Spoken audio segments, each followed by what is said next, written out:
여러분 안녕하십니까? 정부가 화이자와 모더나를 양손에 쥐고 있는 백신 부자 미국과 백신 스와프, 즉 맞교환을 협의 중이라고 공개했습니다.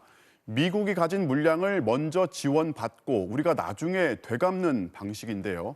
MBC 취재 결과 미국이 상반기에 지원하면 한국이 하반기 도입 물량을 미국에 넘기는 시차를 둔 맞교환을 5월 말 한미 정상회담에서 최종 합의하는 방안을 협의 중인 것으로 확인됐습니다.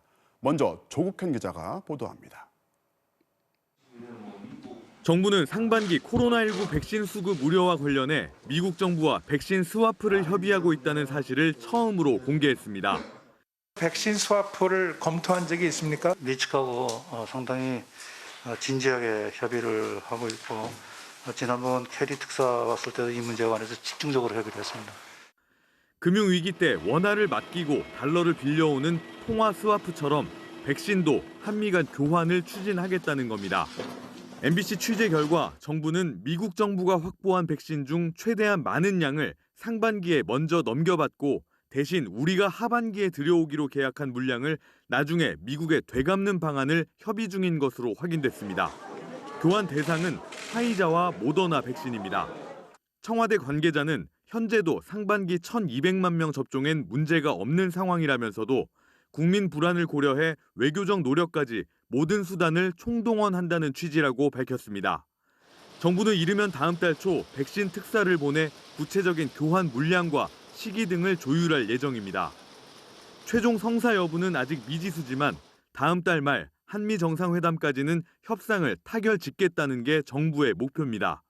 최근 문재인 대통령이 한미 간 백신 협력을 강조한 것도 이 같은 맥락으로 읽힙니다. 올해는 한미 정상회담도 계획되어 있습니다.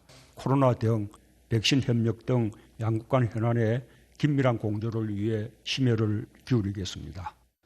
미국이 원하는 쿼드 가입 등 외교적 대가를 지불해야 하는 것 아니냐는 우려도 나오고 있지만 청와대와 외교부 모두 백신은 백신, 외교는 외교, 별개의 문제라고 일축하고 있습니다. MBC 뉴스 조국현입니다. 맞교환을 하려면 양쪽의 조건이 맞아야 하고 시차를 둔 스와프라면 미국이 추가 조건을 요구할 수도 있습니다. 이 때문에 국내에서 위탁 생산하는 백신 물량을 이용하는 방안, 또 우리가 최소 잔여형 주사기, 이른바 K주사기 지원을 약속하는 여러 방안이 논의되고 있습니다. 이어서 박윤수 기자가 보도합니다. 정부가 백신 스와프를 처음 검토한 것은 지난해 12월. 당시엔 미국 등 전 세계 국가들이 자국에서 쓸 백신 확보에 매달릴 때라 논의 자체가 불가능했습니다.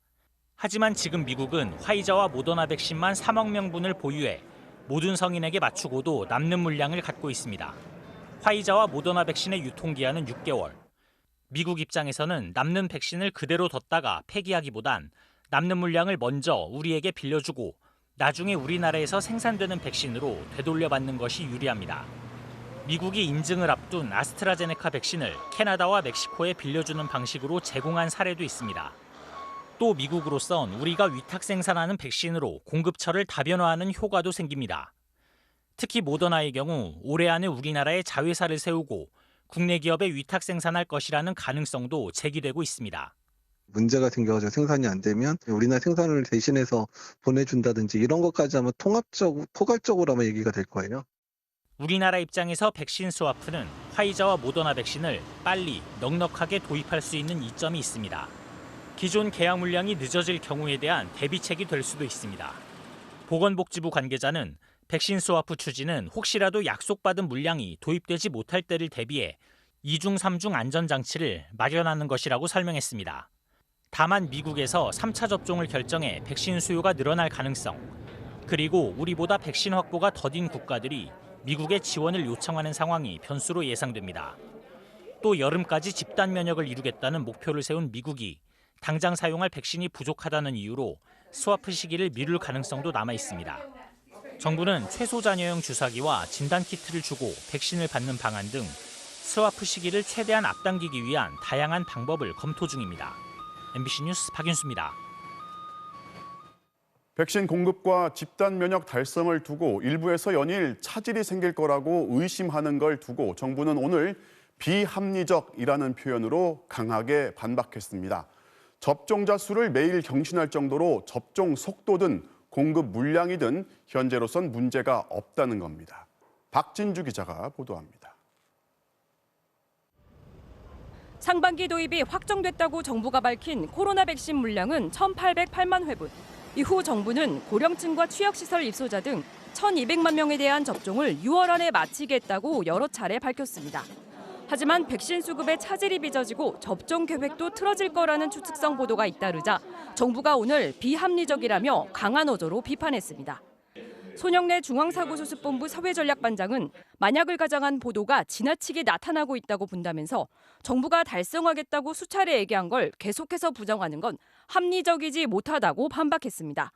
그리고 이런 보도를 하는 것 자체가 예방접종 전개나 방역 차원에 도움이 되지 않는다고 비판했습니다. 2달 뒤면 1,200만 명에 대해 1차 접종이 끝나는지 확인할 수 있을 거라며 자신감을 보였습니다. 75세 이상에 대한 화이자 백신 접종이 늦다는 지적에 대해서도 물량이 부족한 건 아니라며 접종 일정엔 문제가 없다고 밝혔습니다. 기한이 3개월 2분기 동안 진행하다 보니 일찍 맞으시는 분과 늦게 맞으시는 분이 있을 뿐이지 접종이 지연되거나 또는 접종을 못 받은 일은 없을 것으로 생각이 됩니다. 내일 오전엔 인천공항을 통해 화이자 백신 25만 회분이 들어오는데 상반기 도입이 예정된 700만 회분 중 남은 물량도 매주 순차적으로 도입됩니다. 또 위탁 의료기관과 예방접종센터가 늘면서 어제 하루 접종자 수는 접종 시작 이후 최대치인 12만 1천여 명을 기록했습니다. 정부는 우리 국민의 70%인 3,600만 명에 대한 1차 접종을 9월에, 11월엔 2차 접종까지 마치는 집단 면역 계획에도 차질이 없다고 강조했습니다. MBC 뉴스 박진주입니다. 미국의 백신 사정은 한마디로 여유가 있습니다. 오늘부터 미국 전역에서 성인이면 누구나 접종을 할 수 있게 됐고 심지어 3차 접종까지 검토 중입니다. 그러자 그 정도로 여유가 있으면 다른 나라와 공유하라는 목소리가 미국 내에서 커지고 있습니다. 워싱턴에서 여홍규 특파원이 보도합니다. 미국에선 지금까지 성인의 절반이 넘는 1억 3천만 명 정도가 코로나 백신을 적어도 한 차례 이상 맞았습니다. 이젠 자격 제한마저 사라져 16살 이상은 누구나 맞을 수 있습니다. Folks, I have good news. Everybody is eligible as of today to get the vaccine. We have enough of it. You need to be protected, so please get the vaccine. 심지어 미국은 백신 예방 효과를 더 확실히 하려고 이른바 부스터샷 3차 접종도 추진하고 있습니다. 한편으론 여행 금지 국가의 숫자를 전 세계의 80%로 늘리겠다고 밝혔습니다. 현재 북한과 브라질 등 34개국인데 160개국 정도로 늘리겠다는 겁니다. 백신 접종 속도를 높이는 한편 해외여행을 자제시켜 집단 면역을 하루속히 달성하겠다는 의도로 보입니다. 하지만 미국만 괜찮으면 된다는 식으로 문을 걸어 잠그기보다는 다른 나라들과 백신을 공유하는 방안을 고민해야 한다는 지적이 미국 내에서도 나오고 있습니다. 버니 샌더스와 엘리자베스 워런 등 미국 상원의원 10명은 바이든 대통령에게 보낸 서한에서 다른 나라들도 백신을 생산할 수 있도록 특허권을 일시적으로 풀어줄 것을 촉구했습니다. All people should benefit, not just a few already obscenely wealthy CEOs and shareholders in the wealthiest country on earth. 바이든 대통령은 취임 일성으로 미국이 돌아왔다며 글로벌 리더십의 재건을 약속했지만 백신에 관해선 여전히 트럼프식 미국 우선주의를 고수하고 있다는 비판도 나오고 있습니다. 워싱턴에서 MBC 뉴스 여홍규입니다. 새 확진자는 500명대 중반, 아직 주말 영향이 있습니다. 특히 올해 들어 헬스장 같은 실내 체육시설 관련 확진자가 1,000명을 넘었는데요. 방역당국이 그 위험성을 실험해본 결과 격한 운동 중에 내뿜는 비말이 단 2분이면 실내 전체로 퍼졌습니다. 조희영 기자가 보도합니다. 지난 2월 코로나19 집단 감염이 발생했던 전북 전주의 한 헬스장. 첫 확진자 발생 17일 만에 종사자와 이용자, 이들의 가족까지 80명이 확진됐습니다. 한기 시설이 작동하고 있었고 2m의 거리 두기도 지켰습니다. 그런데도 왜 이렇게 확산됐을까? 방역당국이 세종대학 연구진과 함께 해당 헬스장 내 집단 운동실의 바이러스 확산 과정을 컴퓨터로 예측해봤습니다. 감염된 강사가 기침을 하자 10초 뒤 큰 침방울들은 강사 근처에 떨어졌지만 작은 침방울들은 공중으로 떠올랐습니다. 2분 만에 공간 전체에 침방울이 떠다닙니다. 격렬한 운동을 하느라 그만큼 많은 침방울이 배출됐고 마스크를 미흡하게 착용했을 경우 틈을 뚫고 침방울이 침투했습니다. 대기시설은 실내 공기를 빼내는 역할을 했을 뿐 신선한 공기를 끌어들이진 못했습니다. 비슷한 조건에서 1시간을 운동하면 감염 확률은 61%까지 치솟았습니다. 올해 실내체육시설 집단 감염 사례는 40건, 모두 1,163명이 확진됐는데 절반 가까이가 헬스장에서 감염됐습니다. 환기가 불충분한 실내에서 감염자가 기침을 할 경우에 바이러스가 짧은 시간 안에 넓은 공간으로 확산됨을 오늘 코로나19 신규 확진자는 549명. 서울 마포구의 공공기관과 음식점에서 17명이 확진되는 등 소규모 집단 감염이 이어지면서 주중 검사 건수가 반영되는 내일부터는 확진자 수가 다시 늘어날 전망입니다. 코로나19는 작은 유행 하나가 들불처럼 번지는 속성이 있습니다. 지금은 작은 불씨 하나하나에 모두 주의해야 할 그런 시점입니다. 방역당국은 다중이용시설의 집단 감염은 지난 2월 전체 26% 수준에서 4월 들어 50% 이상으로 높아졌다며 사람이 많이 모이는 곳을 피해야 한다고 강조했습니다. MBC 뉴스 조희영입니다. 이스타항공의 창업주 이상직 의원에 대한 체포 동의안이 내일 국회 본회의 표결에 붙여지는데요. 검찰은 이상직 의원이 회사 돈 수십억 원을 빼돌려서 딸의 수입차 비용 같은 생활비 그리고 정치 자금으로 썼다고 보고 있습니다. 이번 혐의에는 빠졌지만 이 의원이 회사를 사금고 마냥 운영한 의혹이 또 있습니다. 아는 사람, 힘 있는 사람들이 채용 청탁을 하면 기준과 절차를 무시하고 이스타항공 직원으로 뽑아준 건데요. 그 과정을 보여주는 음성 녹음 파일부터 먼저 들어보시겠습니다. 백승우 기자가 전해드리겠습니다. 이스타항공의 최종구 전 대표이사. 부하 직원을 상대로 합격시켜야 할 승무원 지원자가 누군지 거듭 확인합니다. 모두 20명이 넘습니다. 이름하고 주민번호만 돼 있고 학교랑 내가 써놨잖아. 생년월일만 있는 것도 모르잖아. 다 확인해서 해야 돼. 최종구 전 대표는 지난 1월 경영난을 책임지고 물러난 인물. 재직 당시 뽑아달라는 청탁이 들어오면 인사팀의 명단을 내려보냈습니다. 서류 전형만큼은 무조건 붙이라는 지시와 함께였습니다. 일일이 다 부탁드리고 다 그런 사람들인데 관련 있어서 최종 가서 실무 문제도 안 되는 건 상관이 없는데 일단 서류 정도는 합격시켜주는 건 있으니까. 이외에 이상직 의원이 따로 준 명단도 있다고 말합니다. 그건 이제 원인까지 해가지고 어마어마하게 줬어. 사장님 지시한 인원하고 좀 중복된 사람도 있어. 최 전 대표는 이상직 의원의 최측근으로 이번 검찰 수사에서도 이 의원의 횡령 지시를 수족처럼 따른 것으로 드러났습니다. 부정청탁과 특혜 채용에 있어서도 마찬가지였다는 게 이스타 전현직 임직원들의 증언입니다. 내가 최종구가 지 혼자서 감히 이걸 못해요. 대신에 이제 이상직이 이만큼 있잖아. 거기에 자기가 갖다 MBC가 확보한 이스타항공 인사팀 문건입니다. 전체 채용 과정 중 7차례를 기록한 것으로 지원자 이름 옆 곳곳에 의원님 또는 의원님 추천이라고 적혀 있습니다. 여기에 이 의원 보좌관 출신인 김유상 이스타항공 현 대표와 최종구 전 대표 이름이 적힌 지원자까지 포함하면 이상직 의원 관련 채용자는 적어도 78명, 청탁이 오간 전체 지원자는 138명으로 파악됩니다. MBC 뉴스 백승우입니다. 자, 그럼 이 문건을 좀 더 자세하게 들여다보겠습니다.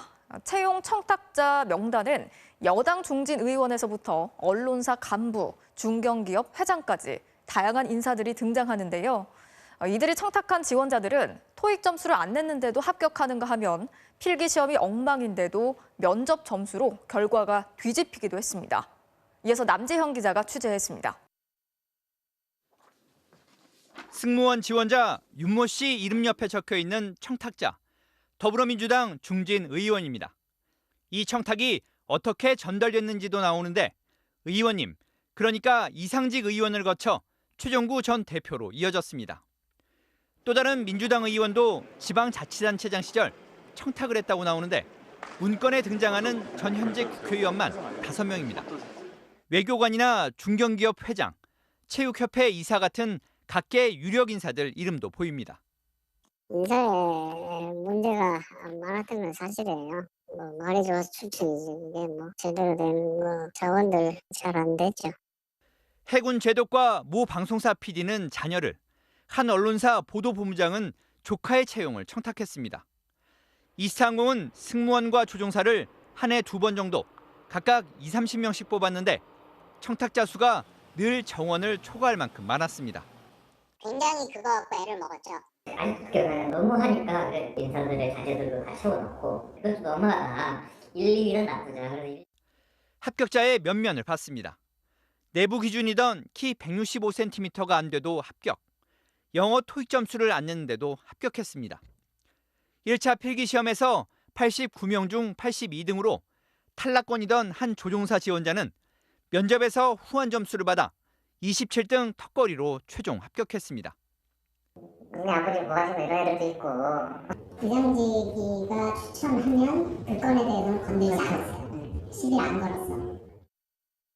문건에 오른 인사들 가운데 청탁했다 인정하는 사람도 있었습니다.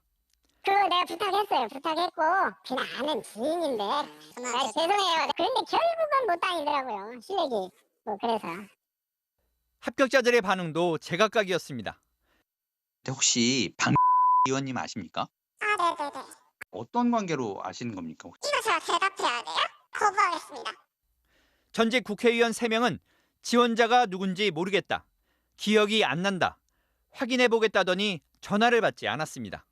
우리야 누가 부탁하면 잘 좀 챙겨달라 이렇게는 여기저기 많이 하니까. 현직 의원 2명은 청탁 사실이 없다고 부인했습니다. MBC 뉴스 남지현입니다. 이상직 의원이 이스타항공을 키우고 또 자신의 정치적 입지를 넓히기 위해서 이런 청탁을 적극적으로 활용해 왔다는 게 전현직 임직원들의 말인데요. 이 의원은 이 같은 의혹에 대해서 아무런 답을 하지 않았습니다. 김세로 기자가 취재했습니다. 이스타항공 청탁 문건에는 국토교통부 공무원 이름도 등장합니다. 항공정책과 보안 담당 부서를 두루 거친 실무자입니다. 네, 전혀 없습니다. 그리고 그런 게 왜 나왔는지는 모르겠고요. 이 공무원이 청탁했다고 돼 있는 사람은 조종사 지원자인데 이 지원자는 서류 전형에서 탈락했다, 최종 합격한 것으로 나옵니다. 불합격자가 합격자로 뒤바뀐 겁니다. 항공사로선 주무부처인 국토부 공무원 요구를 안 들어줄 수 없다고 전현직 임직원들은 말합니다. 영업정지를 내릴 수 있는 게 국토부잖아요. 그리고 요즘 과태료가 애지간하면 50억, 60억. 문건에는 또 고위 공무원 자녀나 지식경제부 과장 조카 등 공무원이 유독 자주 등장합니다.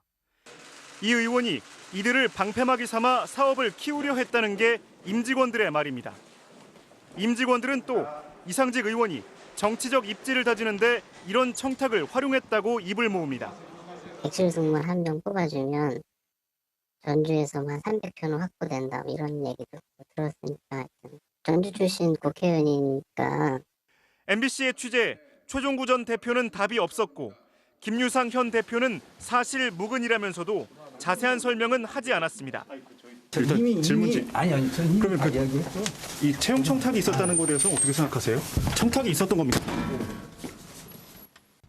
이상직 의원도 일절 답하지 않았습니다. 청탁이 있었던 게 맞습니까? 청탁을 지시한 적이 있으신가요, 의원님? 채용 비리가 사실로 확인되면 업무 방해 혐의로 5년 이하 징역 또는 1,500만 원 이하 벌금형을 받을 수 있습니다. MBC 뉴스 김세로입니다. 일본의 방사능 오염수 방류 결정으로 일본산 수산물에 대한 우려가 갈수록 커지고 있는데요.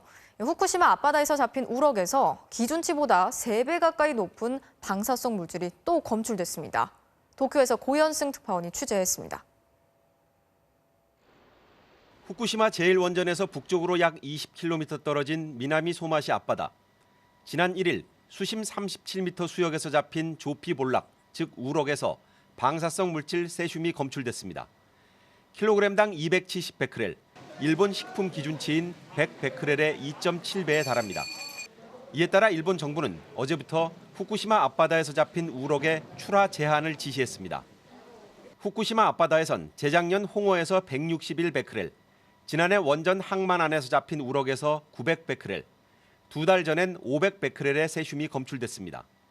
하지만 일본 정부는 후속 검사에서 기준치를 밑돌았다며 출하를 막지는 않았습니다. 이처럼 원전 사고 10년이 지나도록 바다의 오염은 여전한데 일본은 여기에 오염수 방류까지 강행하는 셈입니다.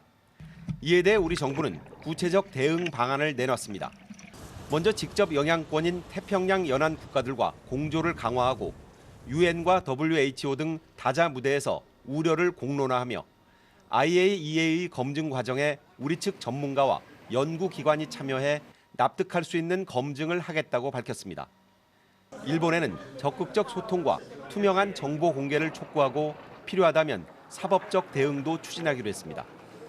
우리와의 충분한 협의가 미진하다고 판단되면 우리는 이 유엔 해양법 협약에 따른 분쟁 해결 절차를 밟을 준비를 하고 있습니다.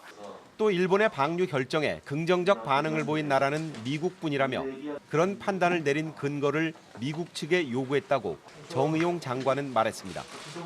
하지만 일본은 그동안 투명하게 정보를 제공해왔다. 국제법에 맞게 오염수를 방류하고 IAEA의 검증을 받겠다. 줄곧 같은 입장만 반복하고 있습니다. 도쿄에서 MBC 뉴스 고현승입니다. 자, 오늘 하루 정치권에서는 종합부동산세를 인하하자는 주장이 본물처럼 터져 나왔습니다. 정치권이 선거 결과를 자기 입맛대로 해석하면서 그나마 남은 부동산 정책의 일관성마저 흔들리는 게 아니냐, 이런 비판이 나오고 있습니다. 차주혁 기자가 취재했습니다. 오세훈 서울시장이 오늘 국무회의에서 국세인 종합부동산세를 지방세로 바꾸자고 제안했습니다. 서울시가 걷어 서울시가 쓰겠다는 건데 여기엔 종부세를 내리자는 뜻도 담겨 있습니다. 재산세와 종합부동산세가 특히 서울의 경우에 많이 올라서 급격한 세 부담을 느끼시는 시민 여러분들의 민심을 전달한다는 차원에서 이재명 경기도지사도 종합부동산세 얘기를 했습니다. 실주거용 1주택 또는 2주택에 대해서는 실제 거주한다면 이건 생필품에 해당되기 때문에 생필품에 준하는 보호를 해야 합니다. 실거주자는 세금을 깎아주자는 뜻으로 보입니다. 오늘 국회 대정부 질문에서도 여야 할 것 없이 종합부동산세가 화두였습니다. 정부는 부정적이라고 했지만 여지를 남겼습니다. 정부로서는 그런 의미에서 다시 한번 들여다보는 것은 저는 필요하다고 판단해서 지금 살펴보고 있다는 말씀을 드립니다. 종합부동산세는 공시가 9억 이상 주택에만 부과됩니다. 서울 아파트 기준으로 실거래가 15억 정도입니다. 얼마나 낼까? 공시가격 12억 원, 실거래가 20억 원짜리 아파트. 올해 내는 종합부동산세는 123만 원, 한 달에 10만 원 꼴입니다. 이마저도 부부 공동 명의로 갖고 있으면 내지 않습니다. 올해 종합부동산세 과세 대상 주택은 전국 기준 3.7%, 서울은 16%입니다. 전문가들은 미세 조정의 필요성은 있지만 지금 정치권의 행태는 원칙이 없다고 비판합니다. 집값을 안정시키려고 노력했는데 그 실패한 이유가 뭐냐, 이걸 따져야 되는데 지금 그 집값이 오른 거는 기정사실로 하고 집값이 올랐으니 세부담은 완화해 주겠다, 이렇게 나가는 거는 이게 도대체 뭘 위한 거냐 하는 거거든요. 집값은 정부와 정치권이 시장에 잘못된 신호를 보낼 때마다 폭등했습니다. 선거 결과에 대한 각자의 해석과 계산이 또 부동산 정책을 흔들고 있습니다. MBC 뉴스 차주혁입니다. 서울시가 위탁을 맡겨 운영하는 쓰레기 소각장에서 악취와 고열을 온몸으로 견디며 일하는 노동자들이 상급자의 폭언과 욕설을 견딜 수 없다면서 그 증거와 함께 노동청에 진정을 냈습니다. 노조를 만들었다는 게 이유인데요. 쓰레기 처리한다고 사람까지 쓰레기는 아니라는 이들의 절박한 호소를 손하늘 기자가 취재했습니다. 서울시가 민간에 위탁 운영 중인 한 소각장. 7,000톤에 달하는 쓰레기 봉투가 소각로 앞에 쌓여 있습니다. 자동화가 된 건 쓰레기를 옮기는 일뿐. 소각로에 쌓인 재를 삽으로 뚫고 망치로 때리는 건 사람의 일입니다. 노동자들은 악취와 고열, 분진을 견뎌야 하고 위험한 상황도 자주 겪습니다. 손에 화상도 입어보았고요. 컨베이어에 장갑이 빨려 들어가면서 손가락이 잘리는 사고도 한번 당했었고요. 하지만 처우는 턱없이 낮습니다. 항상 최저임금을 쫓아갔기 때문에 우리는 돈 이거밖에 없으니까 이거밖에 못 줘요. 할래요? 말래요? 급여는 2,750, 2,850 뭐 이런 수준들이죠. 사측은 파업을 하거나 태업을 선동하면 면직될 수 있다는 내용의 불법 근로계약서까지 쓰게 했습니다. 열악한 노동 환경이 좀 나아질까 노조를 만들었는데 이곳에선 순식간에 다른 노조가 하나 더 만들어졌습니다. 3주 만에 2배가 넘는 조합원을 다른 노조에 모은 사람은 다름 아닌 회사 부장 A씨. 정당한 노조 활동을 방해하는 것이냐며 직원들이 문제 삼자 A씨는 다짜고짜 욕을 퍼붓습니다. 그래서 무슨 노조, 뭐 대표? 노건 대표? 지원자가 대표야? A 부장은 평소에도 직원들에게 폭언을 하는 등 괴롭힘을 일삼았다고 합니다. 외주불러서 하자고요, 부장님. 하지 마, 그러면. 부장님 욕하지 마세요. 아니 내가 8년 동안 언제 교육을 했냐고! 취재가 시작되자 A씨는 화가 나서 잘못된 말을 했다면서도 오히려 녹음을 한 부하 직원의 화살을 돌렸습니다. 일을 하다 보면 아들 같아야 되고 어리고 그런 친구들 기술 가르쳐주면서 갈 수도 있고 근데 그것까지 다 이렇게 녹음해서 이렇게 제보해서 이러면은 어떻게 사회생활을 했습니까? 노조는 직장 내 괴롭힘과 부당 노동 행위를 조사해달라며 노동청에 진정을 냈습니다. 헌법에 명시된 파업할 권리를 제한하는 근로계약서는 그 자체로 효력이 없고요. 누가 보더라도 굉장히 상스러운 욕설을 했다면 사실 다툼의 여지가 없죠. 직장 내 괴롭힘이라고 보는 것은 너무 명백합니다. 지속적인 괴롭힘에 노동자 한 명은 정신과 치료까지 받고 있습니다. 이곳의 노동자들은 쓰레기 태우는 사람에게도 인권이 있다고 호소합니다. 여기서 무너지면 제 인생이 무너져 버릴 것 같은 거예요. 쓰레기 태운다고 이렇게 쓰레기 같은 인생으로 처분하는 이런 회사들이 어디 있어? MBC 뉴스 손하늘입니다. 일상에서 무심코 사용하는 이 표현들, 장애가 비난 대상이라는 왜곡된 인식이 문제입니다. 그런데 지금 이 단어들은 대한민국 정치인들이 상대를 공격하고 비난하기 위해 공개적으로 사용한 표현입니다. 장애인 단체가 그런 정치인을 상대로 소송을 제기했습니다. 조명아 기자입니다. 선천적인 장애인은 그 의지가 좀 약해 돼요. 어려서부터 장애를 갖고 나오니까. 이것은 절름발이 총리이고 후유증이 엄청난 것이죠. 이렇게 정치인들이 장애인 모욕 발언을 할 때마다 국가인권위는 재발 방지를 권고했습니다. 하지만 소용없었습니다. 경제부총리가 금융 부분을 확실하게 알지 못하면 정책 수단이 절름발이 될 수밖에 없거든요. 국민을 우습게 하는 것이 아니라면 집단적 조현병이 아닌지 의심이 될 정도입니다. 정치인들은 단순 비유라고 생각해 무심코 입 밖으로 냈다지만 이걸 듣는 장애인들에겐 큰 고통이었습니다. 특히 국민의 대표라는 국회의원이 전 국민을 상대로 하는 말들이어서 모욕감은 더 클 수밖에 없습니다. 저는 이런 표현들을 들을 때마다 내가 왜 대한민국에서 장애인으로 태어났을까 하는 자괴감마저도 들었습니다. 참다 못한 장애인 5명이 재발 방지를 위한 조치를 직접 요구하고 나섰습니다. 민주당 이광재 의원과 국민의힘 곽상도, 허은하, 김은혜, 조태용, 윤희숙 의원은 장애인 모욕 발언에 대해 각각 100만 원을 지급하고 이를 막지 못한 박병석 국회의장은 이들을 징계하라고 법원에 피해구제 소송을 낸 겁니다. 국회의원들은 항상 자신들의 이미지와 자신들의 이익을 위해서 장애인들을 사용하고 또 그렇지 않을 경우에는 장애인들을 비하하고. 국회법 146조. 국회의원은 다른 사람을 모욕하는 발언을 해서는 안 된다고 규정돼 있습니다.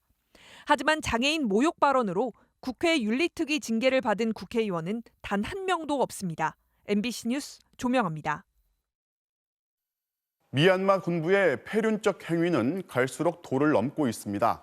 학살 직후 유족한테 돈을 받고 시신을 넘기더니 이제는 희생자 공동묘역을 파헤쳐서 시신을 욕보였습니다. 영웅 대접을 받게 할 수 없다는 이유입니다. 김정원 기자가 보도합니다. 지난 9일 양곤 인근의 바고 지역 무차별 총격에 탱크국 명령 중화기까지 동원한 강경진 앞에 하루 만에 82명이 학살당했습니다.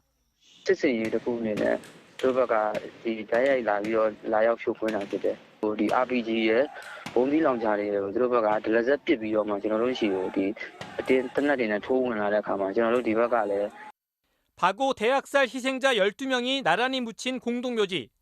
군부는 공동묘역 조성이 불법이라며 무덤을 파헤쳐 시신을 꺼내고 미얀마 봄혁명의 영웅이라고 붉은 글씨로 써있는 추모판들을 파괴했습니다. 이후 아무런 표시가 안 된 별도의 장소에 시신을 따로따로 이장했습니다. 군부는 지난달에도 만달레이에서 숨진 19살 소녀 치알신의 무덤을 파헤쳤습니다. 시위 도중 맞은 총알을 감추기 위해 머리에 박힌 총탄을 제거하고 다시 묻은 겁니다. 시신을 도굴하는 행위를 통해 군부가 어떤 일이든 능히할 수 있다는 것을 보여주면서 공포감을 조성하고 시위 참여 동력을 약화시키려는 의도로 파악됩니다. 군부는 몽유아에서 집회를 이끌던 청년 지도자 리틀 판다를 체포한 뒤 폭행으로 부어오른 얼굴 사진을 공개했는데 이후 체포된 다른 시위 참가자들의 사진도 속속 SNS에 퍼지고 있습니다. 밝고 희망찬 표정인 각계각층의 시민들, 고문과 구타에 시달려 멍과 피투성이로 변한 얼굴을 보면 같은 사람이 맞나 하는 생각이 들 정도입니다.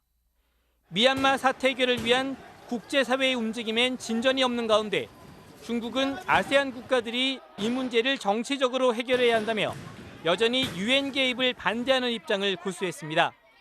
MBC 뉴스 김장원입니다. 프로축구팀 대구FC에서 선배가 후배를 상습적으로 폭행하고 성추행까지 했다는 의혹, 어제 MBC 보도 이후 추가 피해자가 등장했고 피해자가 더 있지만 입을 닫고 있을 뿐이라는 증언도 나왔습니다. 수법도 갈수록 구체적으로 드러나고 있습니다. 박재형 기자입니다. 대구FC의 선배 선수 B씨로부터 과거 가혹행위에 시달려왔다는 A씨. 당시 상황을 생생히 목격했다는 동료 선수들의 증언이 잇따랐습니다. 가해 선수인 B씨가 취침 시간에 A씨의 옷을 벗기고 손과 발을 전기선으로 묶은 건 사실이었다는 겁니다. 멀티테이프 같은 거 있잖아요. 그 선. 갑자기 손발 묶으라 하면서 저한테 지시를 했고 처음에 저도 좀 형 이거 아닌 것 같아요 라는 말을 했는데 묶으라 말 시켜서 어쩔 수 없이. 또 다른 당시 동료는 선배 B씨가 A씨의 몸을 더듬거나 추행하는 모습도 직접 봤다고 말했습니다. 좀 건드리면서 예쁘다, 크다 이런 소리를 했었거든요. 그걸 일단 저희 방에서 해가지고 저는 옆에서 볼 수 있었고 많이 괴롭혔어요. 그러니까 자유가 없었어요. 피해자인 A씨는 또 다른 어린 선수들도 괴롭힘을 당해왔다고 주장했습니다. 하지만 선수 생활에 지장을 줄까 봐 다들 피해를 숨길 수밖에 없었다고 말했습니다. 20명 기준으로 잡았을 때 반 이상은 당했다 보면 되죠. 어느 정도 괴롭힘이나 가혹행위는 있었죠. 신고를 하고 싶은데 선수 생활을 하고 있어서. 선배 B씨로부터 상습적인 괴롭힘을 당했다는 다른 피해 선수도 또 나왔습니다. 지난 2018년 프로축구팀 대구FC 2군 선수였던 E씨는 선수단 숙소에서 바닥에 머리를 박는 기합을 받는 등 비슷한 가혹행위에 시달렸다고 말했습니다. 머리를 박은 적도 많고 제가 스킬로만 던져가지고 깨뜨린 경우도 있었고 스트레스가 엄청 받더라고요. E씨는 육체적, 정신적 고통을 견디지 못해 결국 다음 해인 2019년 팀을 떠났습니다. 이 형 때문에 힘들다, 그만두고 싶다, 계속 해야 되냐 이런 질문 진짜 많이 했고. 가해자로 지목된 B씨는 일부 폭행 사실만 인정할 뿐 그런 사실이 없다는 주장을 거듭하고 있습니다. 대구경찰청은 피해자와 목격자들에 대한 1차 조사를 마치고 B씨와 구단 관계자 등을 상대로도 수사하고 있습니다. MBC 뉴스 박재영입니다. 주한 벨기에 대사의 부인이 옷가게 직원을 폭행한 사건, MBC가 입수한 이 CCTV 영상에 폭행 장면이 고스란히 담겨 있습니다. 경찰은 대사 부인한테 출석을 요구했지만 아무런 답변이 없습니다. 정상빈 기자가 취재했습니다. 지난 9일 낮 서울 용산구의 한 옷가게. 검은색 옷을 입은 한 중년 여성이 한아름 옷을 안고 오더니 신발도 벗지 않은 채 흰색 바지를 입습니다. 주한 벨기에 대사의 부인입니다. 1시간 동안 옷을 보다 매장을 나선 대사 부인을 분홍색 옷의 직원이 뒤따라 나갑니다. 공교롭게 대사 부인이 입고 있던 옷이 매장에서 파는 옷과 같아서 계산하지 않고 나간 건 아닌지 확인한 겁니다. 오해였다는 걸 알게 된 직원은 사과하고 돌아왔습니다. 그런데 2분 뒤 다시 매장으로 돌아온 대사 부인은 직원을 강하게 잡아 끌고 심지어 뒤통수까지 때립니다. 다른 직원이 말리자 거칠게 밀며 손가락질하더니 이번엔 뺨을 내리쳤습니다. 이 직원은 왼쪽 볼이 빨갛게 부어오를 정도로 다쳤습니다. 이를 지켜본 다른 손님이 왜 때리냐, 경찰을 부르겠다고 할 정도였지만 대사 부인은 경찰이 올 때까지 휴대폰만 들여다보며 들은 척도 하지 않았습니다. 오늘로 사건 발생 10하루가 지났지만 대사 부인은 사과 한마디 하지 않고 있습니다. 경찰은 지난주 대사 부인을 입건하고 출석을 요구했지만 대사 부인 쪽에선 아무런 움직임이 없습니다. 면책 특권 때문에 출석을 거부해도 딱히 방법이 없습니다. 우리가 출석 요구를 계속 하더라도 그쪽에서 자발적으로 응하지 않는다면 강제할 수 있는 방법이 현실적으로 없다. 길 가던 여성 2명을 이유 없이 마구 때리고 출동한 경찰관 팔을 물어뜯었던 러시아 외교관, 택시를 들이받고 도주했던 수단 외교관과 음주운전 사고를 냈던 수많은 외교관들도 면책 특권 때문에 형사처벌을 받지 않았습니다. 해당 국가가 외교관들을 소환해 자국법으로 처벌하는 방법이나 양국 간 특별 조약을 맺고 면책 특권을 빼앗는 것도 가능하지만 현실적으로 쉽진 않습니다.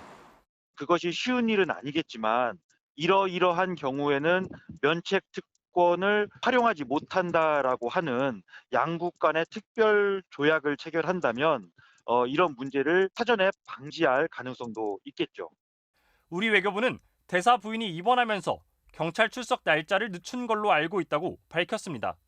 MBC 뉴스 정상빈입니다.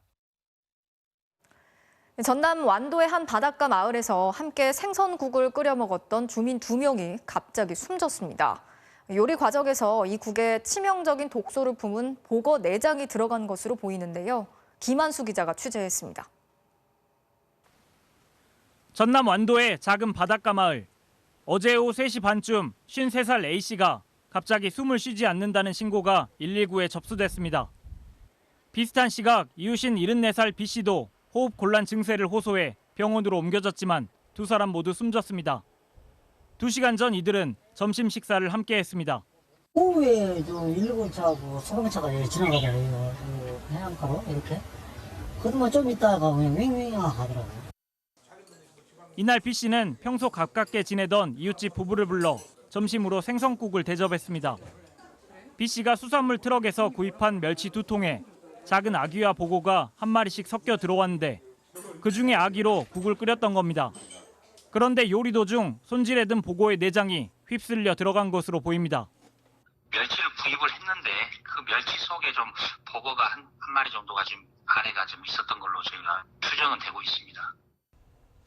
B씨의 집에선 내장을 뺀 보고가 발견됐습니다. 졸복으로 불리는 손바닥만한 크기의 작은 보고인데 내장 등에는 데트로도톡신이라는 독소를 품고 있습니다. 독소가 정상가리의 10배에 달하고 가열에도 파괴되지 않는 것으로 알려져 있습니다. 아주 적으니까 일반인들이 이렇게 그냥 손질을 해서 드신다는 건 좀 위험한 일이고 특히나 더 산란기철이라 더 자기 독을 다 품고 있기 때문에. 이날 점심을 함께했던 A씨의 남편은 문제의 국을 먹지 않아 화를 피했습니다. 경찰은 정확한 사망 경위를 밝히기 위해 해당 음식 등을 국가수에 맡겨 감정하고 있습니다. MBC 뉴스 김한수입니다. 대낮에 경찰의 신호위반 단속을 피해 달아나던 차량 한 대가 사고를 내고 멈춰섰는데 운전자와 동승자 모두 마약에 취해 있던 것으로 확인됐습니다. 차량에 있던 가방 안에서 필로폰과 대마초, 주사기가 발견됐습니다. 정인곤 기자가 취재했습니다. 오후 3시쯤 울산 북구의 한 도로. 속도를 내고 달려오던 검정색 SUV 차량이 모퉁이로 진입하는 순간 속도를 이기지 못하고 건너편 길가에 주차된 차량 2대를 그대로 들이받고 멈춰섭니다. 충격에 화물 트럭은 크게 출렁였고 사고 차량은 앞부분이 심하게 찌그러졌습니다.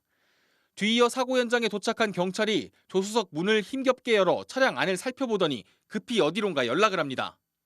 최소한 한 80에서 100km는 넘었던 거예요. 이제 이쪽 미끌리면서 여기 포터에 있는 그 중간 지점을 딱 받고 나서 튕기고 여기 승용차 여기 딱 이중간 딱 충돌하고. 차량에 타고 있던 운전자와 동승자 2명 모두 눈이 반쯤 풀린 채 뭔가에 취한 듯한 모습이었습니다. 당시 사고 차량 뒷좌석에 있던 가방에서는 필로폰과 대마초 그리고 주사기가 발견됐습니다. 차량 안에서는 필로폰을 투약한 흔적으로 보이는 백색의 가루도 일부 발견됐습니다. 차량에 타고 있던 50대 A씨 등 남성 2명에게서는 마약 양성 반응이 나왔습니다. 이들은 신호위반 단속에 적발된 뒤 경찰의 추격을 피해 2km 정도를 달려 도주하고 있었습니다. 당시 도로에는 차량이 많았지만 다행히 추가 사고는 벌어지지 않았습니다. 경찰 조사 결과 이들은 이미 마약 투약 혐의로 수배 상태였던 것으로 알려졌습니다. 경찰은 이들 2명을 마약류관리법 위반 혐의로 입건하고 구속영장을 신청하기로 했습니다. MBC 뉴스 정인곤입니다. 인도의 코로나19 이중 변이 바이러스가 퍼지면서 확진자와 사망자가 폭증하고 있다는 소식을 어제 전해드렸죠. 수도 뉴델리에 봉쇄령이 내려진 가운데 한국 교민 1명이 코로나19로 숨졌고 삼성전자 인도 법인도 주재원 가족들에게 철수를 권고했습니다. 김현경 기자가 전해드리겠습니다. 인도 뉴델리의 한 공터. 새로 만들어진 무덤 수백 개가 끝도 없이 펼쳐져 있습니다. 포크레인이 부지런히 흙을 덮지만 밀려드는 시신들을 감당하기에는 역부족입니다.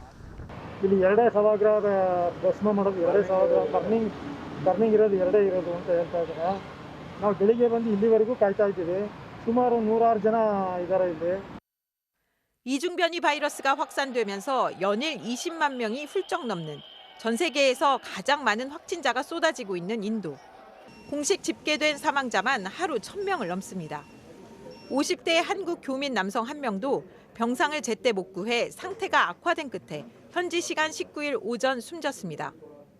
대사 간의 협력을 통해서도 함께 진행했는데 실질적으로 중환자실 그 베드를 배정받기가 굉장히 어려웠죠. 자체적으로 집에서 회복하는 것에 주력해야 된다라고.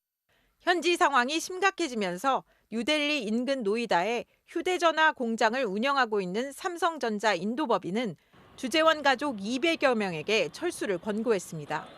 주재원 가족이 임시 귀국을 원할 경우 왕복 항공권과 자가격리 비용 등을 지원하겠다고 내부적으로 공지한 겁니다.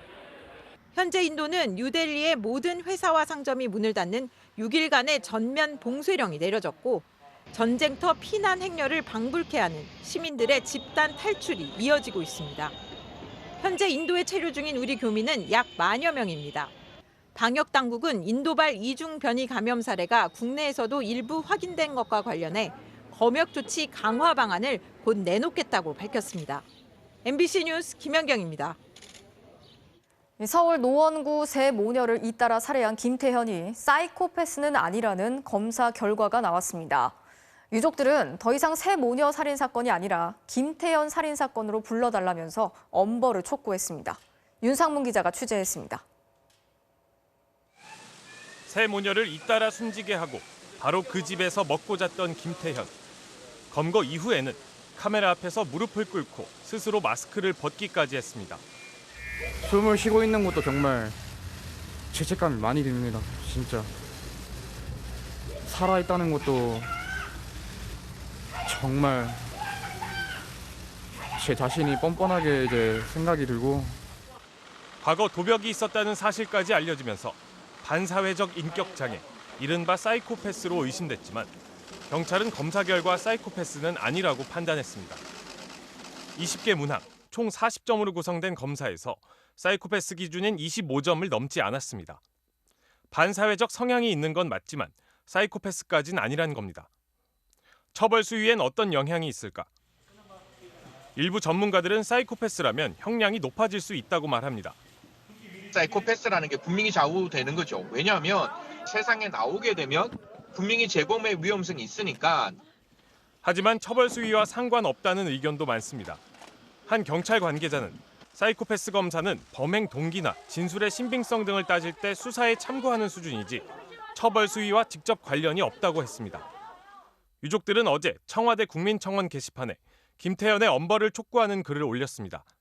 피해 어머니의 형제자매들이라고 밝힌 유족들은 김태현이 얼마나 계획적으로 살인을 저질렀는지 철저히 확인해야 하고 카메라 앞에서 태연이 발언한 죄송합니다를 반성으로 인정하지 말아달라고 호소했습니다. 또 노원 세모녀 살인 사건이 아니라 가해자에 주목해 김태현 살인 사건으로 불러달라고 했습니다. 검찰은 김태현의 구속기간을 열흘 연장하고 추가 수사를 벌인 뒤 다음 주쯤 재판에 넘길 예정입니다. MBC 뉴스 윤상문입니다. 가상화폐 열풍이 불면서 거래소만도 100개가 넘는데 이 거래소들이 무더기로 문을 닫게 될지도 모르겠습니다. 오는 9월부터는 은행이 실명 거래 계좌를 발급해준 곳만 거래를 할 수 있기 때문인데요. 김민찬 기자가 취재했습니다. 한 가상화폐 거래소. 입금 계좌로 돈을 보냈는데 이체가 안 됩니다. 알고 보니 이미 지난 금요일부터 입금이 잠정 중단됐습니다. 은행이 이 거래소에서 자금 세탁이 될 가능성이 높다며 입금을 막아버렸습니다. 국내 가상화폐 거래소는 100여 곳. 이 가운데 은행이 발급해준 실명 계좌로 거래하는 곳은 4곳에 불과합니다. 나머지 대부분은 개인 투자자들 각자의 실명 계좌도 없이 그냥 거래소 법인 계좌 하나로 거래합니다. 누가 얼마를 언제 투자했는지 제대로 관리가 안 되니 사고 위험도 크고 자금 세탁 가능성도 있습니다. 그래서 금융당국은 9월부터 모든 가상화폐 거래소에 실명 계좌 발급을 의무화했습니다. 그러려면 은행이 거래에 필요한 계좌를 발급해줘야 합니다. 하지만 은행들은 몸을 사리고 있습니다. 괜히 계좌를 발급해줬다가 가상화폐 거래소에서 자금 세탁이나 해킹 같은 사고가 터지면 골치 아파지기 때문입니다. 은행에서 좀 꺼리는 것 같아요. 이게 책임 소재가 은행에 있다 보니까 가상화폐라는 게 리스크가 크잖아요. 실제로 상당수 거래소는 고객 보호 시스템도 제대로 없고 운영도 불투명합니다. 9월 말까지 이 기준을 통과할 거래소가 별로 없을 거라는 얘기가 나옵니다. 거래소는 뭐 은행 손을 잡고 싶어 하겠지만 거래소도 이제 퀄리티가 천차만별이니까 은행 입장에서 모든 거래소를 뭐 손 내민다고 다 잡아줄 입장은 아니고. 그동안 금융당국은 아무 규제도 하지 않았고 신고만 하면 누구나 거래소를 만들 수 있었습니다. 뒤늦게 규제 카드를 꺼냈지만 이미 100개 넘게 난립한 뒤입니다. MBC 뉴스 김민찬입니다. 이어서 오늘 이 뉴스 전해드리겠습니다. 부산의 한 유명 맛집에서 손님이 먹던 국물을 육수통에 부었다가 다시 사용해서 충격을 준 사건이 있었죠. 결국 관할구청이 해당 식당을 형사 고발하고 인근 식당들에 대해서 특별 점검에 들어가기로 했습니다. 믿어지지가 않더라고요. 새로 주문한 걸 저렇게 하고 있는 건가 하고 혹시나 우리 것도 한번 대표달라 그랬더니 지난 주말 부산의 한 유명 맛집을 찾은 A씨. 어묵 국물을 데워달라고 했다가 믿기 힘든 장면을 마주해야 했습니다. 이게 심각한데 값이 싼 데도 아니고 국물을 더 넣었지 지금. 다시 소집이 들어가. 업주가 손님들이 먹던 어묵 국물을 육수통에 조금씩 붓더니 국자로 다시 퍼주는 장면을 본 겁니다. 먹지 말아야 A씨는 현장을 촬영해 구청에 신고했고 해당 식당은 영업 정지 15일 처분을 받았습니다. A씨가 더욱 충격을 받은 건 음식 위생을 대수롭지 않게 여기는 업주의 태도. 사장님 이렇게 하시면 안 됩니다. 위생상에 문제가 있습니다. 이랬더니 먹던 것도 아니고 괜찮대요. 그래서 아니 이게 왜 먹던 게 아니냐. 숟가락도 다 들어가고 이거 침 튀고 먹던 거지. 오랫동안 별일 아니다. 더러운 거 아니다고 생각을 하셨던 것 같아요. 업주는 있을 수 없는 일이라며 발뺌했지만 결국 영상 증거를 들이밀자 음식 재사용을 인정했습니다. 개선될 때까지 영업을 중단하겠다는 사과문도 올렸습니다. 이번 사건으로 지역 주민들이 받은 충격은 큽니다. 수십 년간 사랑받아온 지역 맛집인데다 심지어 지자체가 위생을 인정한 안심식당이었기 때문입니다. 다른 음식점들의 위생 문제를 지적하는 누리꾼들의 댓글도 이어졌습니다. 관할구청은 해당 식당의 영업 정지 조치와 함께 안심식당 지정을 취소하고 식품위생법 위반 혐의로 형사 고발했으며 인근 식당에 대한 특별 위생 점검을 실시하겠다고 밝혔습니다. 가용한 인력을 동원해서 취약업소에 대해서 특별 점검을 실시하도록 하겠습니다. 오늘 이 뉴스였습니다.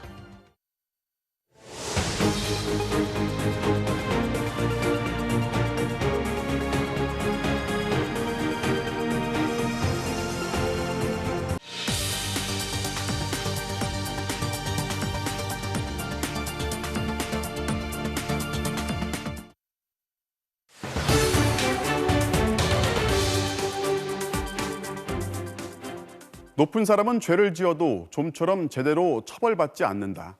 한국 사회에 뿌리 깊은 이 사법 불신이 고위공직자 범죄수사처라는 새로운 수사기관을 탄생시켰습니다.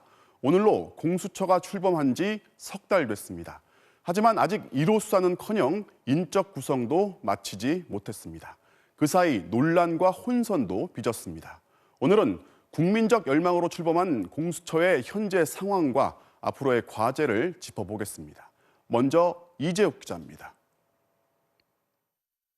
우리 검찰에서 검사들의 내부 비리에 대해서는 거의 수사와 징계를 제대로 안 한 제 식구 감싸기는 쭉 1, 2년 된 문제는 아니지 않습니까?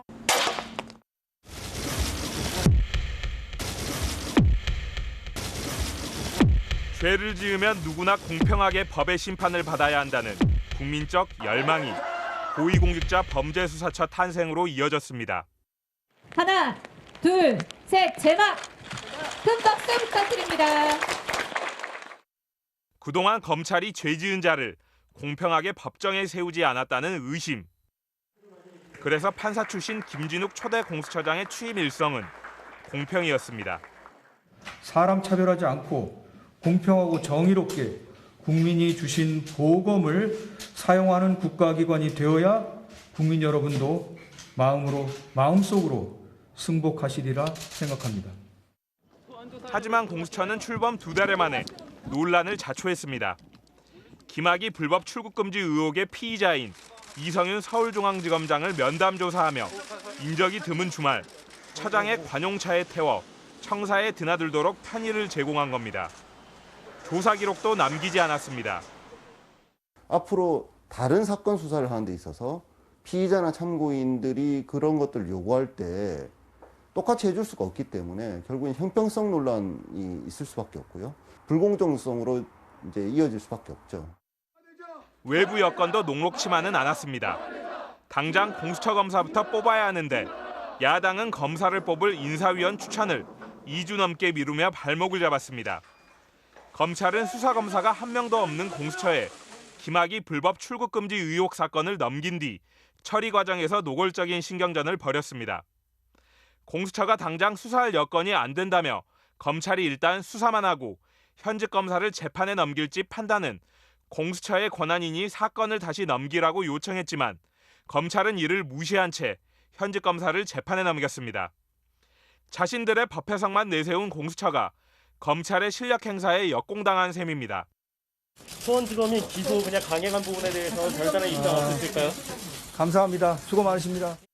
공수처는 중립적이고 객관적으로 권력형 비리를 척결할 것이다 라는 국민적인 신뢰가 있고 그 신뢰에 기반하는 국민적인 지지가 있을 때 비로소 공수처는 제 기능을 할 수 있는데 그런 노력 또는 그런 과정이 조금 부족하지 않았나 싶습니다. 석 달의 진통 끝에 공수처는 수사체계 전환을 공식 선언했습니다. 1차 정비를 끝낸 공수처의 앞으로의 과제를 양소영 기자가 이어 짚어봤습니다. 공수처 출범 86일 만인 지난 16일 공수처 검사 13명이 임명장을 받았습니다. 정원 23명의 절반을 겨우 넘겼습니다. 검찰 출신을 절반 가까이 뽑겠다던 예고와 달리 4명만 검찰 출신이었습니다. 검사들을 대상으로 하는 수사기관을 만든다는 건데 거기에 간다는 것은 좀 내키지가 않겠죠. 검찰 대신 감사원과 국세청, 금융감독원 등 사정기관 근무 경력을 가진 변호사들이 각각 1명씩 임명됐습니다. 대형 비리, 이른바 특수수사 경험 부족을 이유로 수사 역량에 대한 우려도 나오지만 김진욱 처장은 오히려 먼지털이식 표적수사 등 기존 검찰 수사 관행에서 벗어난 선진 수사기구를 만들겠다며 13명으로 충분하다고 자신하고 있습니다. 수사 착수를 앞둔 공수처의 가장 시급한 과제는 검찰과 사건 이첩 기준을 정비하는 겁니다. 검찰은 압수수색 등 강제 수사에 들어간 사건은 피의자의 방어권 보호를 위해 이첩하지 않는 게 맞다는 입장을 통보했지만 공수처장은 공개 반대 입장을 밝혔습니다. 그 기준대로면 검찰이 공수처에 넘길 사건이 거의 없을 수 있기 때문입니다. 압수수색은 수사 초반에 증거를 수집하기 위해서 하는 것입니다. 그거하고 상당한 정도로 수사가 진행됐을 것 하고 좀 연결이 잘 안 돼서 납득이 어렵다.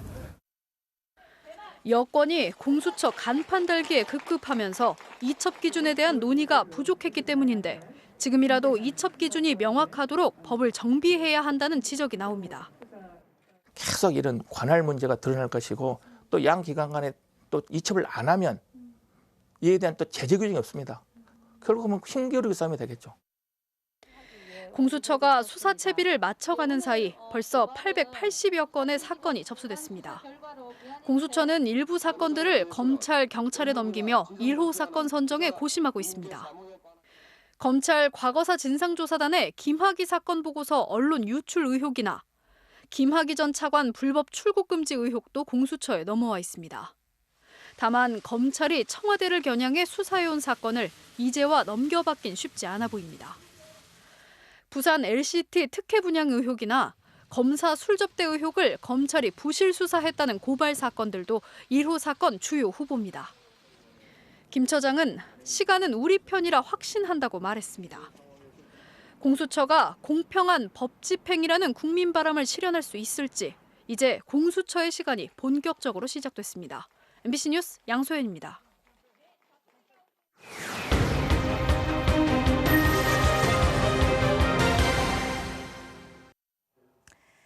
전북 전주에서 활동하는 일명 박 교수라고 불리는 부동산 전문가가 있습니다. 부동산학 박사학위를 내세워서 한 대학의 평생교육원에서 부동산 투자 강좌를 열기도 했는데요. 그런데 이곳 수강생들이 박 교수로부터 투자 사기를 당했다는 제보가 들어왔습니다.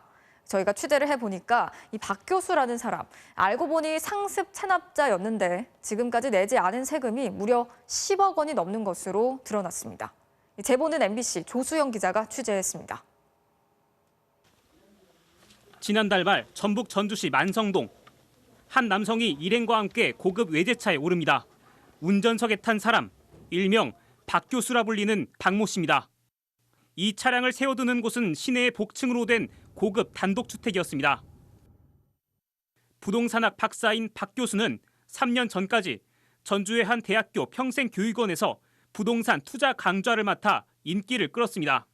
실무에도 받고 이론에도 받고. 그런데 지난 2016년 상가에 투자하면 큰 돈을 벌 수 있다며 수강생들을 끌어들였습니다. 믿고 일로 그냥 6천만 원 내가 줄라니까 그렇게 해서 그가 단수조항에다 내가 써줄게 그냥 6천만 원 준다고. 네, 그래 써줘요. 4천만 원을 투자하면 1억 원으로 만들어주겠다는 박 교수의 말에 수강생 30여 명이 10억 원 넘게 투자했습니다. 이 돈으로 박 교수는 새롭게 조성되는 전주 법조타운의 상가 부지 가운데 4필지를 낙찰받았지만 잔금을 내지 못해 투자금과 땅 대부분을 날렸습니다. 속았다고 느낀 수강생들은 뒤늦게 박 교수의 숨겨진 자금 사정을 알게 됐습니다. 알고 보니 신용 불량자였던 겁니다. 이 사람에게 정말 투자해도 문제가 없겠다. 국세 체납자라는 것을 알고 어려운 싸움이 되겠구나.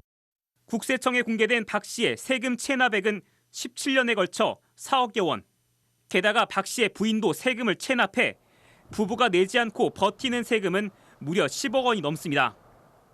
신용불량자가 됐습니다. 강제 집행의 범위 내에 그런 것들이 들어가요.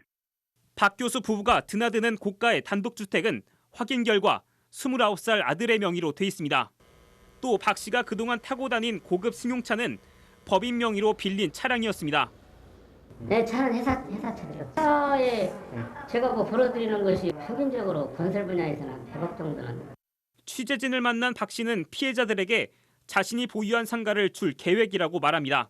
문제는 분양이 안 될 상가라는 겁니다. 회사에서 보유한 부동산이 약 한 300억 정도 돼요. 분양이 안 돼서 그렇지. 박 씨는 또 국세청 조사를 받은 사실을 인정하면서도 밀린 세금을 낼 생각은 없다고 잘라 말했습니다. 저는 그냥 신용불량자로 살려고요. 저는 이런 쪽으로 좀 천부적인 재질을 가지고 있어요. 부동산 쪽으로는 내가 돌아다니면서 얼마든지 밥을 먹고 살 수 있습니다. 투자금을 날린 피해자 4명이 사기 혐의로 경찰에 고소한 뒤 박 씨는 곧 재판을 앞두고 있습니다. MBC 뉴스 조수영입니다. 오늘은 41번째 장애인의 날이죠. 코로나19가 장기화되면서 비대면 시대를 살아가는 장애인들의 삶은 더 힘들어지고 있습니다. 특히 인터넷으로 물건을 살 때 철저하게 비장애인들을 위해 만들어진 시스템 때문에 어려움을 겪고 있다는데요. 이유경 기자가 살펴봤습니다. 우리에겐 친숙한 편의점. 시각장애인에겐 어떤 모습일까? 제품 각자가 가진 이름들은 사라지고 백지만 남습니다. 음료들엔 점자가 새겨져 있습니다. 하지만 점자를 읽어도 무슨 음료인지 알 수 없습니다.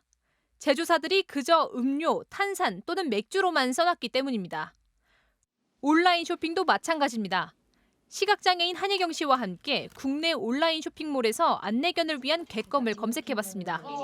화면 속 글자를 읽어주는 낭독 프로그램이 상품에 대한 설명을 읽어주길 기대했지만 아무 정보도 말해주지 못합니다. 상품 설명을 그냥 사진으로만 올려놨기 때문입니다. 상품 상세 이미지입니다. 이미지. 상품 상세 이미지입니다. 이미지. 미국은 어떨까? 아마존에서 똑같은 상품을 찾아봤더니 상품 정보는 물론 사진까지도 자세하게 설명해 줍니다. 쇼핑몰이 시각장애인을 위해 따로 정보를 충실하게 입력했기 때문입니다. 위가 예민한 강아지들의 소화를 도와준다고 하고, 아마존 같은 경우에는 정말 신중한 소비를 할 수 있겠더라고요. 내가 원하는 게 맞는지 확인을 제대로 하고 나서 구매를 할 수 있다는 점에서 스마트폰으로 공연 티켓을 사려고 해도 어렵게 원하는 상품을 찾아서 네이버페이로 간편 결제를 하려고 해도 숫자를 읽어주지 않으니 비밀번호를 누를 수가 없습니다. 버튼에 아무런 음성 정보도 입력해놓지 않은 겁니다. 한국도 달라지곤 있습니다. 진로 하이트와 롯데 칠성은 일부 음료에 한해 음료 이름까지 점자에 새기기 시작했고, LG전자는 요청이 있을 경우 가전제품의 터치 버튼에 점자 스티커를 붙여주고 있습니다. 이렇게 해주는 회사가 나온다고? 사회 구성원으로서 소비자로서 존중받는 느낌이 들어가지고 개인적으로 되게 기분이 좋았던 것 같아요. 하지만 여전히 일부 기업들의 선의에 기대야 합니다. 장애인 차별금지법은 동등한 수준의 물건과 서비스를 제공하라고 정해놨지만 구체적인 방법은 그냥 내버려두고 있습니다. MBC 뉴스 유경입니다.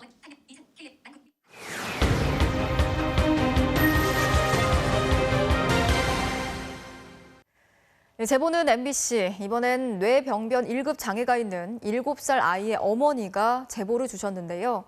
아이의 약을 타러 약국에 갈 때마다 마치 죄인이 된 것 같다는 이 어머니의 사연을 임상재 기자가 들어봤습니다. 뇌전증에 뇌병변 1급 장애까지 안고 있는 7살 은총이는 하루에 9종류나 되는 약을 먹어야 합니다. 입으로는 뭐든 삼킬 수가 없어 몸 안으로 연결한 관에 물에 탄 가루약을 넣어줍니다. 그런데 한 달에 한 번 이 가루약을 받기 위해 약국 몇 곳을 전전해야 했습니다. 오늘은 안 되고 약도 없는 것도 있어요. 그게 지금 청소를 맡겼거든요. 한 달 정도 걸린대요. 그러던 어느 날 약국에서 왜 그렇게 둘러대는지 알게 됐습니다. 약 기계가 고장났다. 그런데 바로 제가 눈앞에서 가루약 지어간 할머니를 봤는데 정말 많은 약국들에서 저를 돌림을 이 가루약을 이렇게 많이 지으면 다른 손님들을 받을 수 없으니까. 가루약으로 짓는데 약국이 받는 수가는 570원. 약이 9종류에 한 달치나 되다 보니 약국들이 손사래를 치는 겁니다. 겨우 약을 지어준다는 곳을 찾았지만 정확히 양을 나누라는 처방전과 달리 9종류의 약을 한데 섞어서 주겠다고 했습니다. 그런데 한동안 괜찮던 아이가 갑자기 발작 증세를 보였습니다. 이 씨는 약 용량을 의심했습니다. 하지만 약국은 미안해하기는커녕 오히려 큰 소리를 쳤습니다.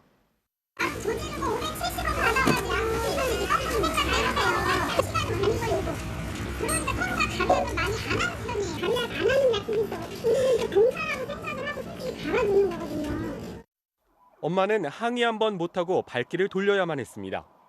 엄마는 결국 병원 안 약국에서 은총이와 함께 서너 시간을 기다려 약을 타와야 했습니다. 그런데 또 문제가 발생했습니다. 지난 2월 향정신성 의약품의 용량이 처방전과 다르게 포장돼 있었는데 최근 똑같은 실수가 또 반복된 겁니다. 밑에가 이제 보여지는 메모 같은 거에다가 2mm, 3mm 이렇게 하시는데 그 주제 과정에서 이제 그거를 좀 놓치셨던 것 같아요. 그럼 직원 실수. 예, 그렇습니다. 평생 가루약을 먹어야 하는 은총이. 엄마는 다음 달 약은 제대로 받을 수 있을까 늘 두렵습니다. 저희는 철저한 의리이기 때문에 그 약국을 다시 가야만 하니까요. 가서 굽신거려야 하는 존재들이니까요. 어느 약국을 가야 오늘은 내 약을 처방해 줄 수 있을까? 그게 너무 슬프고.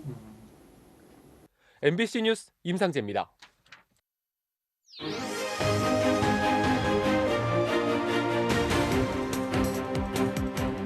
정치적 참견 시점 정치팀 김지경 기자 나와 있습니다. 자, 오늘 준비한 소식 볼까요? 네. 이재명의 작심 반성문 민생 개혁으로 차별화인데 이재명 경기지사가 재보선 끝나고 이제 처음 여의도에 왔는데 반성을 제대로 했다고요. 네, 오늘 여의도에서 열린 경기도 청소경비 노동자 휴게시설 토론회, 여기에 이재명 지사가 참석을 했는데요. 네. 재보선 끝나고 처음으로 여의도에 온 거라서 관심이 쏠렸습니다. 이 지사는 토론회를 마치고 나서 작심한 것처럼 거의 30분 동안이나 당내 현안에 대해서 입장을 밝혔습니다. 말씀하신 재보선 결과에 대한 반성부터 들어보시죠. 네. 일상적 삶에서 멀리 떨어진 거대한 개혁 담론도 중요하지만 우리 국민들의 일상적인 삶을 개선하는 작은 실천적 개혁들, 민생 개혁이 정말로 중요하다는 생각을 하고 우리 경기도 안에서라도 제가 맡은 역할을 최선을 다하겠다고 생각했습니다. 정말로 면목이 없습니다. 죄송합니다.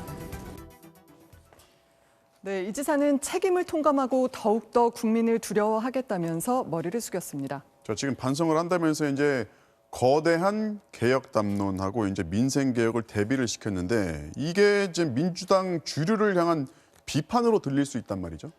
네, 같은 말도 이재명 지사가 하면 차별화 아니냐 뭐 이런 해석을 부르는데요.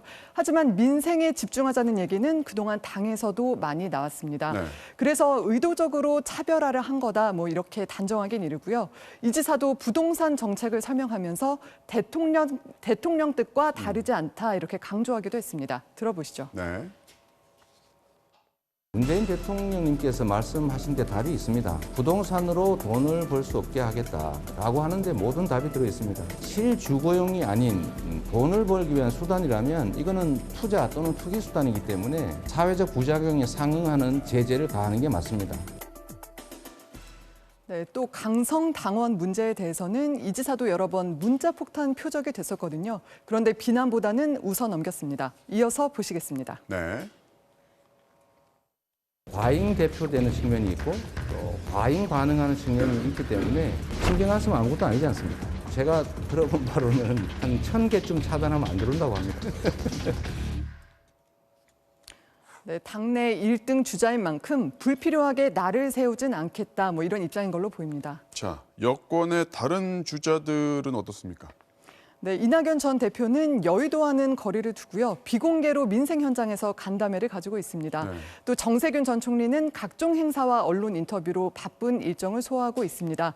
그런데 문제는 두 주자 모두 지지율 반등 기회를 잡지 못하고 있다는 건데요. 네.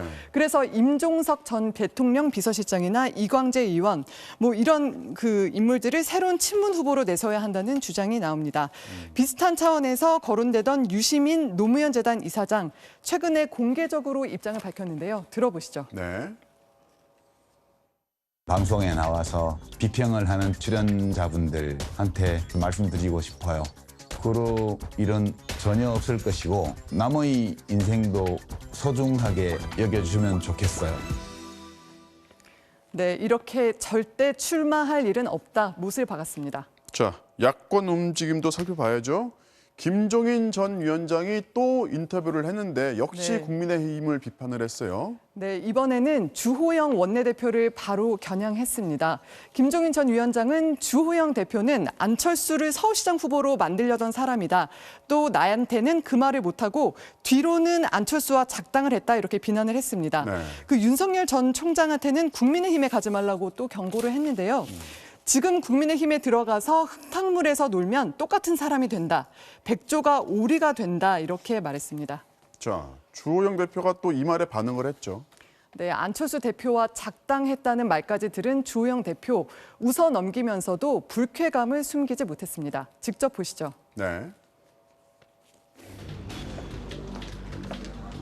작당은 당을 만드는 게 작당인데 저는 경선 과정에서 특정인을 돕거나 한 적이 전혀 없습니다. 아마 오해하고 계시는 것 같습니다.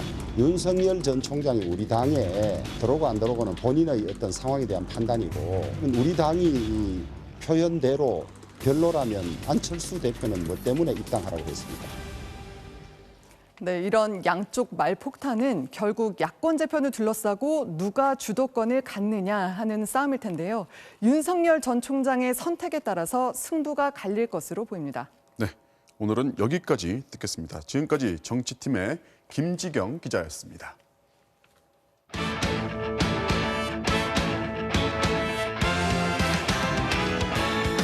화요일 밤 스포츠 뉴스입니다. 여자 배구의 7번째 구단이 탄생했습니다. 페퍼저축은행인데요. 김연경 선수를 영입하고 싶다는데 가능할까요? 김태훈 기자가 보도합니다. 한국배구연맹은 이사회를 열고 제7구단 페퍼저축은행의 창단을 승인했습니다. 네, 오늘 이사회에서는 여자 배구 제7구단 창단에 대해서 승인이 있었습니다. 10년 만에 새로운 여자 배구 구단이 창설되게 됐습니다. 신생팀 페퍼저축은행은 외국인 선수와 신인 6명에 대해 우선 지명권을 갖게 되고 기존 6개 구단에서 보호 선수 9명 외에 1명씩을 데려올 수 있습니다. 하지만 가장 공을 들이고 있는 건 배구 여제 김연경의 영입입니다. 페퍼저축은행 관계자는 최근 김연경 측과 만나 영입 가능성을 타진했지만 국내 FA 자격 취득까지 아직 1년이 남아 있어 흥국생명과의 협의가 필요하다고 밝혔습니다. 학교폭력 논란으로 우승을 놓친 흥국생명이 김연경을 쉽게 트레이드할 가능성은 낮지만 김연경은 어제 시상식에서 미묘한 발언으로 향후 거취에 대한 궁금증을 키웠습니다. 7번째 구단에서 러브콜이 온다면 어떨 것 같아요? 사실 예민한 질문이기 때문에 그거는 잘 상의해서 결정할 수 있도록 하겠습니다. 페퍼저축은행은 이번 주 안으로 김연경과 친분이 두터운 지도자를 초대 감독으로 선임 발표할 예정입니다. MBC 뉴스 김태훈입니다. 평창올림픽 은메달의 주인공 팀킴이 세계선수권에서 올림픽 출전권에 도전합니다. 3년 만에 다시 태극마크를 달고 세계선수권에 출전하게 된 팀킴. 설레는 모습이죠. 오늘 발표된 새 유니폼 디자인에도 참여했다는데요. 위에서 아래를 찍는 종목 중계 특성을 감안해 어깨 쪽에 태극기에 건곤 감리를 새겼다네요. 저희 의견을 반영해 주셔서 더 예쁘게 나온 것 같고 그 재질하고도 다 좋은 거를 써주셔서 만족스럽습니다. 안경 선배 김은정 선수는 엄마 선수의 힘을 보여주겠다는군요. 처음에 떨어지기가 좀 쉽지는 않더라고요. 그러면서 아기 낳고도 운동선수로서 이만큼 할 수 있다는 거 보여서 힘들어 보이기도 하지만 항상 아기 얼굴을 보면서 또 힐링을 하니까 저희도 또 같이 힐링을 할 수 있게 만들어줬어요. 베이징 올림픽 출전권이 걸린 이번 대회 팀킴의 선전을 기원하겠습니다. 1초 사이에 2번이나 선방이 가능할까요? 투플레이에서 확인하시죠. 북미 아이스하키 NHL 오늘의 주인공은 밴쿠버 골키퍼입니다. 토론토의 슈팅을 막고 또 막고 못 보신 분들을 위해 느린 그림으로 보여드릴게요. 스틱으로 한번 막고 공중으로 뜬 턱을 풍차처럼 몸을 돌리면서 발로 또 걷어냅니다. 막아낸 건지 막아진 건지 아무튼 놀라운 선박이네요. 본인도 신기한지 미소를 짓네요. 이번엔 미국 프로축구로 갑니다. 경기 막판 동점골의 기회를 잡은 사무세. 그런데 이걸 공이 왜 저리로 가는 거죠? 텅빈 골 때 바로 앞에서 못 넣기가 더 어려웠을 것 같은데 결국 이렇게 패하고 마네요. 마지막은 메이저리그입니다. 치자마자 걸음을 멈춰선 타자. 잘 맞은 타구가 곧장 투수에게 잡혔어요. 이것도 아무나 할 수 있는 건 아니겠죠? 지금까지 투플레이였습니다. SSG의 추신수 선수가 시즌 4호 투런포를 터뜨렸는데요. 최근 4경기에서 홈런 3개. 이 정도면 더 기대해도 되겠는데요. 화요일 밤 스포츠 뉴스였습니다.